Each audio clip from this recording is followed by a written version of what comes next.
할렐루야. 10월 12일 목요일 새벽 기도를 시작하겠습니다. 사도신경으로 우리의 신앙을 고백합니다. 나는 전능하신 아버지 하나님 천지의 창조주를 믿습니다.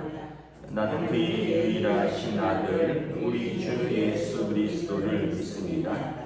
그는 성령으로 잉태되어 동정녀 마리아에게서 나시고 본디오 빌라도에게 고난을 받아 십자가에 못 박혀 죽으시고 장사된 지 사흘 만에 죽은 자 가운데서 다시 살아나셨으며 하늘에 오르시어 전능하신 아버지 하나님 우편에 앉아 계시다가 거기로부터 살아있는 자와 죽은 자를 심판하러 오십니다. 나는 성령을 믿으며 거룩한 공교회와 성도의 교제와 죄를 용서받는 것과 몸의 부활과 영생을 믿습니다. 아멘. 찬송가 342장 찬양하시겠습니다. 찬송가 342장입니다.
잠언 7장 1절부터 마지막 절까지 말씀입니다. 잠언 7장 1절부터 마지막 절입니다. 다 찾으신 줄 알고 저와 여러분들이 한 절씩 교도하도록 하겠습니다. 내 아들아 내 말을 지키며 내 계명을 간직하라. 내 계명을 지켜 살며 내 법을 내 눈동자처럼 지키라. 이것을 내 손가락에 매며 이것을 내 마음판에 새기라. 지혜에게 너는 내 의라 하며 명철에게 너는 내 신족이라. 그리하면 이것이 너를 지켜서 음녀에게 말로 부리는 이방 여인에게 빠지지 않게 하리라. 내가 내 뒤를 창으로 내다보다가 어리석은 자 중에 젊은이 가운데 한 지혜 없는 자를 보았노라. 그가 거리를 지나 음녀에 걸고 모퉁이로 가까이 가여 그의 집 쪽으로 가는데 저물 때 황혼 때 깊은 밤 흑암 중에라. 그때 기생의 옷을 입은 간교한 여인이 그를 맞으니 이 여인은 떠들며 완악하며 그의 발이 집에 머물지 아니하며 어떤 때는 거리 어떤 때는 광장 모퉁이마다 서서 사람을 기다리는 자라. 그 여인이 그를 붙잡고 그에게 입맞추며 부끄러움을 모르는 얼굴로 그에게 말하되 내가 화목제를 드려 서원한 것을 오늘 갚았노라. 이러므로 내가 너를 맞으려고 나와 내 얼굴을 찾다가 너를 만났도다. 내 심장에는 요와 애굽의 문이 있는 이불을 펴고 모략과 침향과 계피를 뿌려놓으라. 오라 우리가 지금까지 육족하게 서로 사랑하며 사랑함으로 희락하자. 남편은 집을 떠나 먼 길을 갔는데 은주머니를 가졌으니 오늘날이나 집에 돌아오리라 하여 여러 가지 고운 말로 유혹하며 입술에 호리는 말로 꿰므로 젊은이가 겉을 달았으니 소가 도수장으로 가는 것 미리하는 자가 벌을 받으려고 쇠사슬에 매이러 가는 것과 같다. 필경이 화살이 그 간을 뚫게 되리라. 새가 빨리 그물로 들어가되 그의 생명을 잃어버릴 줄을 알지 못함과 같으니라. 이제 아들들아 내 말을 듣고 내 말에 주의하라. 내 마음이 음녀의 길로 치우치지 말며 그 길에 미혹되지 말지어다. 그저 그가 많은 사람을 상하여 엎드러지게 하리라니 그에게 죽은 자가 허다하리라. 함께 읽습니다. 그의 집은 스올의 길이라 사망의 방으로 내려가니라. 아멘. 할렐루야. 오늘도 새날을 주셨습니다. 우리 주님께서 은혜와 평강으로 함께해 주시기를 축복합니다. 오늘 말씀도 어떤 그 육신적인 방탕함과 성적인 타락에 대해서 경고하고 있습니다. 지난 일주일 사이에 이런 유사한 주제가 3번이나 있죠. 그 이야기는 반복한다는 것은 중요하다는 것이고, 특별히 또 이 젊은이들에게 또 우리 성도에게 이런 육신의 타락이나 성적인 방종은 이것은 하나님 앞에서 거룩한 성전인 우리 몸으로 죄를 짓는 것이다. 그러므로 우리 몸은 하나님께 영광을 돌리라고 우리에게 주신 것이지 우리 몸으로 죄 짓는 것에 빠지지 말아라 라는 교훈을 다시 한번 주고 있습니다. 제가 이런 쪽의 전문가도 아닌데 계속 같은 주제로 말씀을 드리기도 참 어려운데 9절에 보면 이런 말씀이 있습니다. 8절 9절에 보면 그 젊은이가 음녀의 골목 모퉁이로 가까이하여 그의 집 쪽으로 가는데 저물 때 황혼 때 깊은 밤 흑암 중이라. 그래서 여러분 죄의 길은 골목 모퉁이 길이고요. 그리고 저물 때 황혼 때 깊은 밤 흑암 중에 죄가 우리를 유혹한다라는 것이죠. 밝은 낮에 어떤 대로가 아니라 해저물 때 깊은 밤에 골목 모퉁이 쪽에 우리를 유혹하는 많은 일들이 있다라는 것입니다. 그래서 여기 6절에 보면 어리석은 자, 젊은이 가운데 지혜 없는 자 이런 말을 하는데 그가 이렇게 늦은 밤에 깊은 밤에 음녀의 골목으로 가까이 가면 그는 어떻게 되느냐. 27절에 보면 22절에 보면 소가 도수장으로 끌려가는 미련한 것 같고 미련한 자가 벌을 받으려고 쇠사슬에 매이는 것과 같도다. 자기 자신이 매이는 결과이고, 그래서 필경은 27절에 그의 집은 스올의 길이라 사망의 방으로 내려가느니라. 결국은 이제 생명의 길이 아니라 사망의 길로 내려가게 된다라는 것입니다. 여러분 젊었을 때 방탕하면 젊었을 때 배워야 할 것들을 잘 배우지 못합니다. 뭐가 있을까요? 예를 들면 성실, 충성, 절제, 인내, 책임감, 또 온전한 사랑, 이런 것을 제대로 배우지 못하죠. 왜냐하면 방탕함이라는 것은 뭐냐 하면 그냥 육신의 그냥 정욕대로 사는 것이니까 절제할 이유가 없죠. 인내할 것도 없고, 또 그렇게 사는 사람이 성실한 삶을 살 수도 없고, 성실하지 않으니까 그의 삶에 어떤 책임감이라든가, 그래서 젊었을 때 쌓아야 되고 배워야 할 기회들을 스스로 잃어버리는 결과를 가져오는 것입니다. 그래서 단순히 어떤 그냥 방탕함과 시간 낭비로 끝나는 것이 아니라 그의 삶에서 그가 어떤 한 인격으로 또 온전한 성인으로서 준비되어야 할 그 시기를 놓치는 것이기 때문에 결과적으로 그의 삶은 아까 여기 말한 것처럼 그물에 걸리는 것 같은 삶이 되고 만다라는 것입니다. 또 하나는 이러한 방탕함과 수치 가운데 자신을 내버려 두는 것은 사실은 자기가 그냥 즐기는 것 같지만 사실은 자신을 이제 방치하는 것입니다. 그래서 이제 그러한 일들의 결과는 뭐냐면 죄책감입니다. 수치입니다.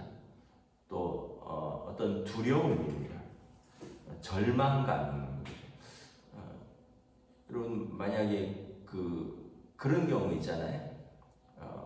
어떤 이렇게 아주 늦게까지 자고 일어났을 때 아침에 해가 중천에 떠서 그러면 이제 하루에 벌써 한 오전은 다 보낸 거예요. 그러면은 정상적인 사람이 느끼는 것은 뭐냐면 오늘 하루를 내가 너무 낭비했구나, 이런 어떤 자기 자신에 대한 미안함, 그런 감정이거든요. 그런데 이제 그런 것들이 이제 자꾸 쌓이게 되면 이제 나중에 여기에 대해서 무뎌지게 되는 거예요. 나중에는 방탕한 생활들, 또 무절제한 생활들이 처음에는 이런 자기 자신에 대한 미안함, 죄책감, 또 어떤 그런 절망, 이런 걸 느끼다가 나중에는 이게 무뎌지고 이걸 이제 누군가에게는 그 감정을 돌려야 되니까 타인에 대한 비난으로 돌립니다.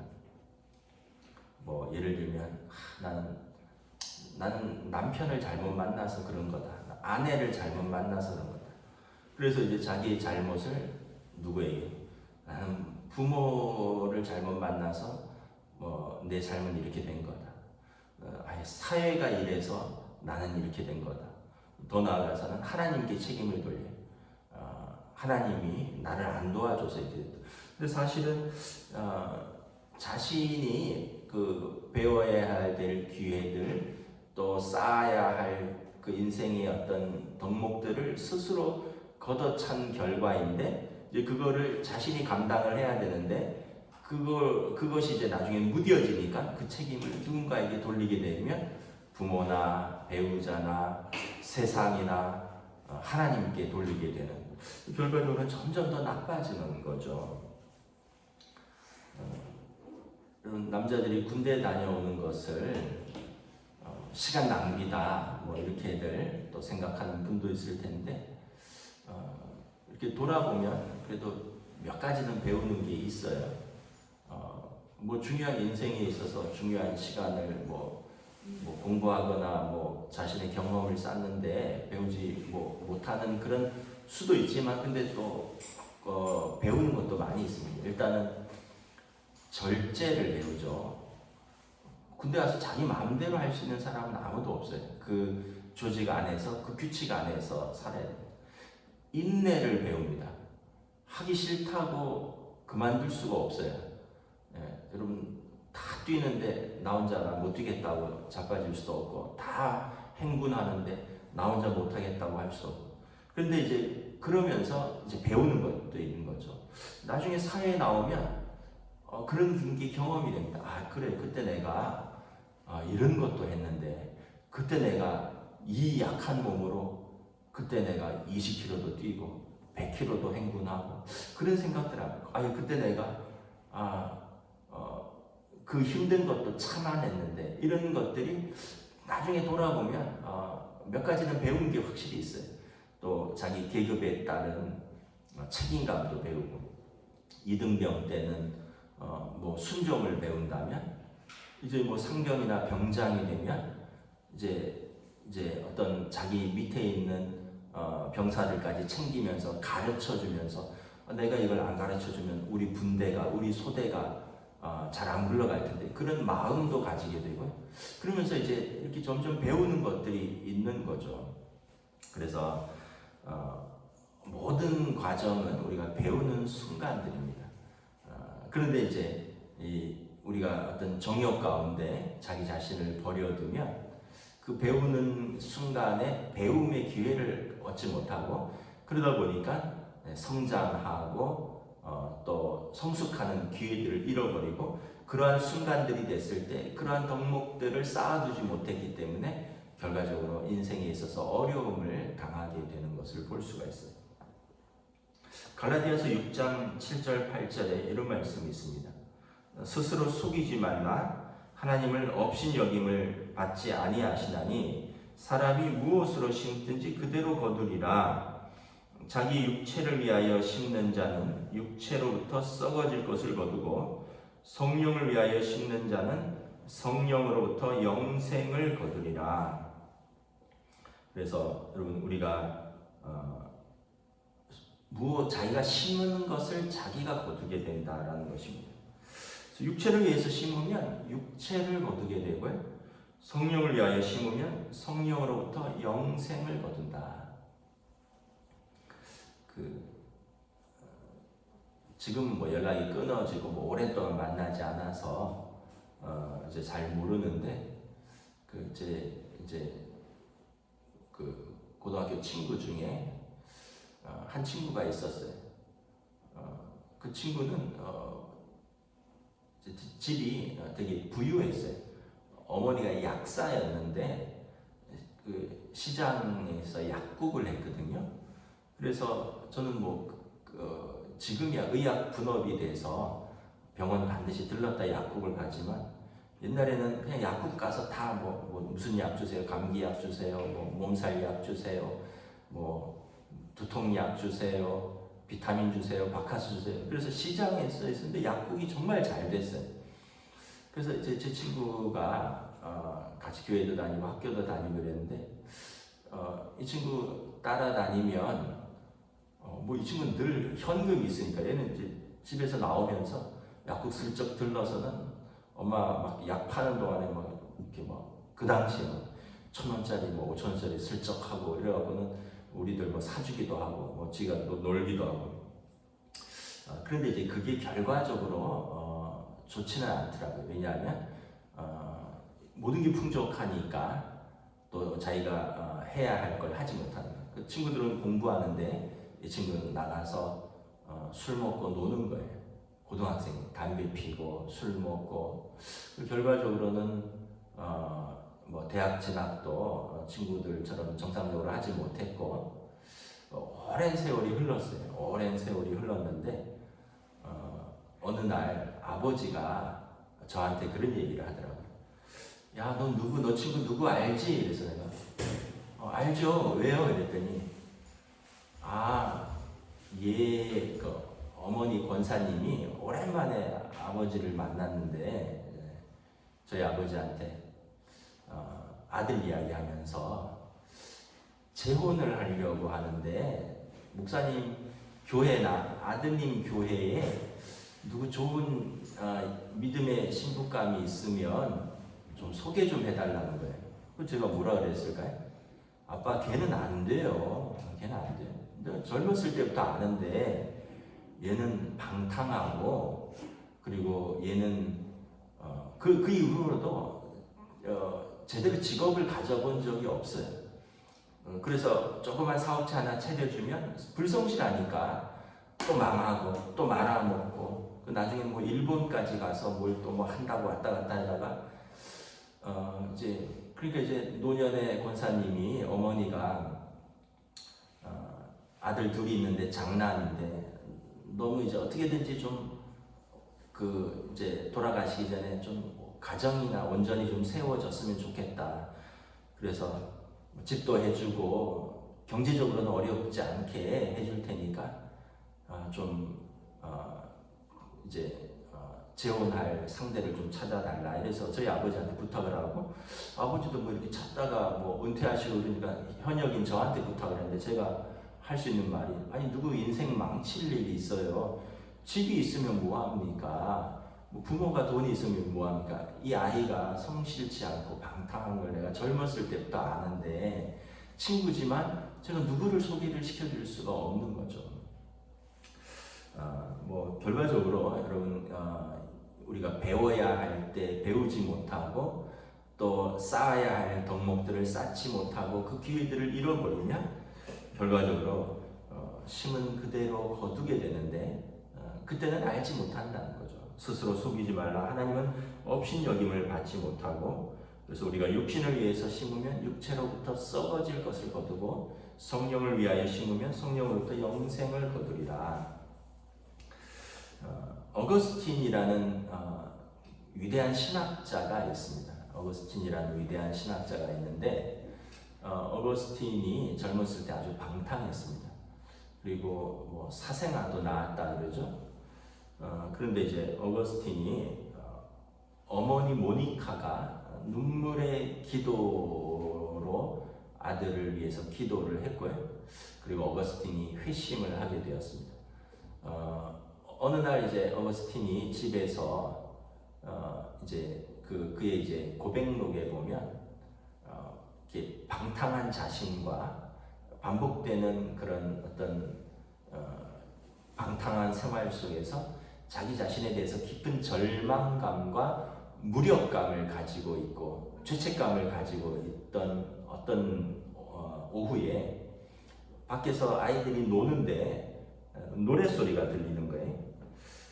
톨레레게 톨레레게, 그 아이들이 놀면서 하는 노랫소리인데, 집어서 읽어라 집어서 읽어라, 이런 내용입니다.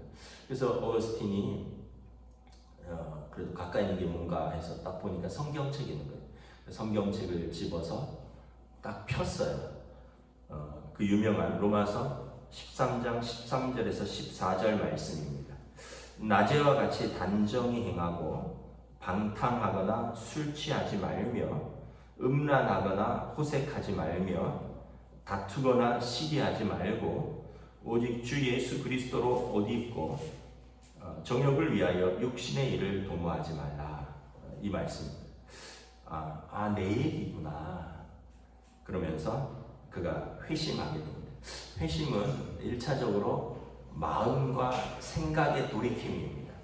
그리고 마음과 생각의 돌이킴에서 이제 자기 감정의 돌이킴으로 나옵니다. 눈물과 이제 복잡하죠. 그 어떤 하나님 앞에서의 죄에 대한 어떤 죄책감, 자신에 대한 미안함, 뭐 그런 것 플러스 그 다음에 이제 새로운 진리 가운데 살게 되겠다라는 어떤 희열, 또 소망, 이런 복잡한 감정들의 변화가 일어납니다. 그리고 나서는 결정적으로는 행동의 회심이 일어납니다. 회심의 3단계입니다. 첫째는 마음과 생각의 돌이킴이고요. 그 다음에 감정의 돌이킴이고, 그 다음에 행동의 돌이킴까지. 어거스틴이 이 세 가지를 겪으면서 그가 예수 그리스도 안에서 새롭게 되고, 그리고 중세의 가장 뛰어난 신학자 중에 한 명이 되는 것이죠. 결국 여기에는 뭐가 있느냐? 어머니의 눈물의 기도가 있었다는 것, 그리고 하나님의 말씀 앞에서 그가 회심했다는 것, 결단했다는 거죠. 예수 그리스도 안에서. 말씀을 마치도록 하겠습니다. 오늘 1절 2절에 보면 내 아들아 내 말을 지키며 내 계명을 간직하라. 내 계명을 지켜 살며 내 법을 내 눈동자처럼 지키라. 이것을 내 손가락에 밀며 이것을 내 마음판에 새기라. 그래서 하나님의 말씀 앞에서 우리가 그 말씀을 지키며 살 때 이것이 결과적으로 우리 삶을 지키고 보호하고 인도하고 성령의 열매 맺는 삶으로 나아가게 한다. 저와 여러분들의 삶이 또 사랑하는 우리 자녀들이 우리 부모들의 또 눈물의 기도와 또 하나님의 말씀의 지도 가운데 이렇게 온전히 설 수 있기를 우리 주님의 이름으로 축복합니다. 기도하겠습니다. 하나님 은혜를 감사합니다. 오늘 또한 말씀에서 다시 한번 젊은이들에게 또 육체의 정욕과 또 방종으로 살아가는 이들에게 참으로 그들의 삶의 열매가 육체로부터 썩어질 것을 거둘 수밖에 없다라는 것. 그의 삶은 새가 올무에 걸리는 삶과 같다라는 것을 지혜자는 권면하고 있습니다.